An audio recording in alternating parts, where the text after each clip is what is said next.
Hello लोगोफोर बे भिडिअखौ नोंथांमोना जोबजासिम नायलांबाय थाबानो जाबाय।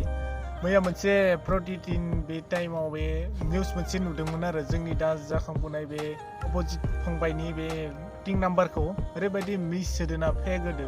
बेनि थाखाय थिनासो गोरोन्थि खालामदों ना मिथियालासिनो खालामदो जों दा हमनो हायासै। नाथाय नै सिङाव मोनसे नाम्बार होगोन बे नाम्बारासो बेयाव बे मैया नाम्बार होनाया बे फेक।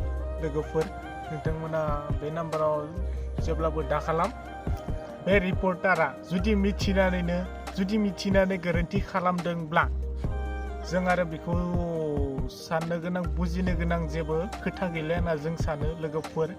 आरो मोनसे खोथा जोंनाव बिराद कमेन्ट मास्टार दङ दै सानैसो ना गासिबो नङा दै लोगोफोर सानैसो दङ कमेन्ट मास्टार बिराद बिथांमोना गावजों गाव माबाफोर जाबासो जावलायो आरोना गावजों गाव हारिनि जेनेबा जेंना माबाफोर जाबा जावलायो खिन्थु बेलेग हारिजों माबाफोर जायोबा दद्र मानो थायो बारा मानो थायो बिसोरजों एसे बिसोरजों एसे जुजि होमबासो जोंनिया जौगागोन आरोना बेखौ आं सानो।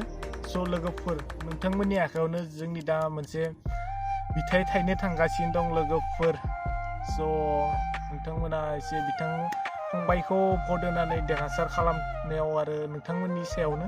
स' नोंथांमोना भटखौ होदो लोगोफोर गासैबो हो खिन्थु नाम्बारा बे मैया निउसाव होनाय नाम्बारा नङा लोगोफोर सिङाव मोनसे नाम्बार गोनां बेयावसो नोंथांमोना होबानो जाबाय आरोना लोगोफोर। स' दिनै भिडिअ बिखिनियानोसै लोगोफोर।